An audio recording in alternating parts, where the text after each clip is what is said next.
योग्य कारवाई ही केली जाईल। अध्यक्ष महोदय, माझ्या मतदारसंघामध्ये मच्छीमारांचा एक जिव्हाळ्याचा विषय हा उपस्थित झालेला आहे। अनेक वर्षांपासून त्यांना हा विषय भेडसावत आहे।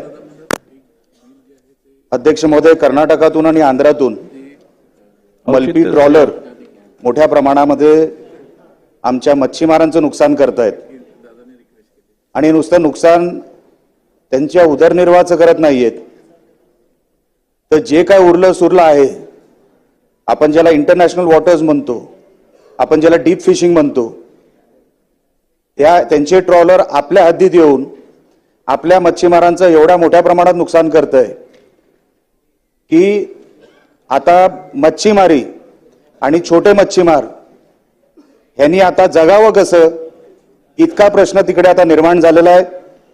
समुद्रामध्ये गस्त जी असते, जो विजिलन्स पाहिजे, तो विजिलन्स पण तितक्या प्रमाणात नसल्यामुळे त्यांच्यावर कसलाही कंट्रोल नाही।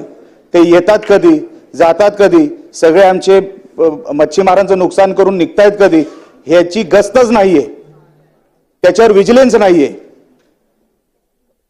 कसाब जो आला होता की जेव्हा 26/11 घडलं होतं, ते समुद्राच्या मार्गाने आतमध्ये घुसले होते।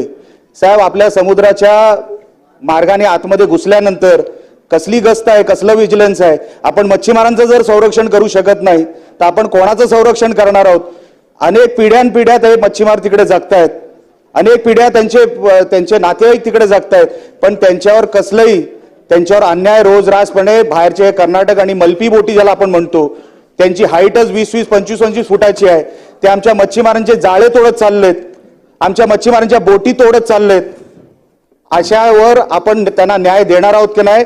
आज मुख्यमंत्री साहेब इकडे सभागृहात आहे, माझी विनंती आहे, हा अनेक वर्षांचा विषय, हा फक्त महिना 2 महिन्याचा विषय नाहीये, अनेक वर्षांचा हा विषय आहे। तर आपण त्यांना न्याय देणार आहोत की नाही? मच्छीमार हा मोठा वर्ग आहे, फक्त माझ्या मतदारसंघातच नाही तर माझ्या जिल्ह्यातच नाही तर ही अख्खी कोकण किनारपट्टी मच्छीमारांचा हा जिव्हाळ्याचा विषय असल्यामुळे इंटरनॅशनल वॉटर्स मधून येणारे हे जे काही बाहेरचे आहेत, ह्या ज्या मल्पी बोटी आहेत, ह्या ज्या ट्रॉलर आहेत, ह्यांच्यावर आपण कधीतरी विजिलन्स लावणार आहे की नाही, गस्त आपण वाढवणार आहोत की नाही, आणि त्याच्यावरती आपण मच्छीमारांना न्याय देणार आहोत की नाही, हाच माझा विषय। धन्यवाद।